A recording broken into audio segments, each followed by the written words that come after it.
Northvolt en septembre prochain. Après une longue période d'altermoiement, Emmanuel Macron devrait préciser demain ce que sera sa politique en matière d'énergie nucléaire. Une seule certitude, de nouveaux réacteurs vont être construits, d'énormes mécanos qui font appel à des centaines d'entreprises sous-traitantes. Reportage dans l'une d'entre elles, près de Dijon. Antoine de Précigou, Séverine Agi et Marine Der. Dans cette usine, pour faire de petites pièces, il faut de très grosses machines. Et on va investir dans une nouvelle machine encore plus importante.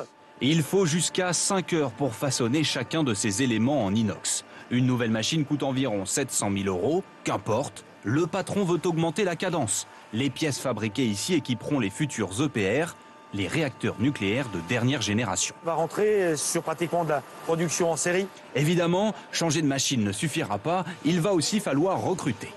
On estime que ça va représenter 15 à 20% d'augmentation de charge. Donc 15 à 20% de personnel en plus, c'est-à-dire une dizaine de personnes, mais dans tous les niveaux, pas uniquement des ingénieurs, mais aussi des opérateurs, des techniciens, des soudeurs. Dans cette autre entreprise, les ingénieurs se penchent sur les plans des prochaines centrales. Vous travaillez sur quoi aujourd'hui ? Pour concevoir les maquettes 3D d'EPR, il faut beaucoup de cerveaux. Alors là aussi, des dizaines de postes sont désormais à pourvoir. Les études génie civil sur une centrale nucléaire peuvent mobiliser jusqu'à plus de 500 personnes pour un projet.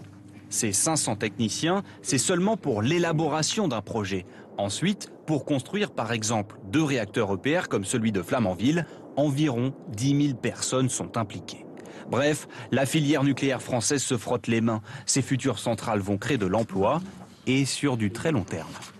La construction de nouveaux réacteurs qui commencent en 2025 avec les premières mises en service en 2035 sont partis, ces réacteurs sont sur une exploitation de à minima 50 ans. Donc vous voyez qu'on arrive à la fin du siècle en fait avec ce nouveau programme très facilement.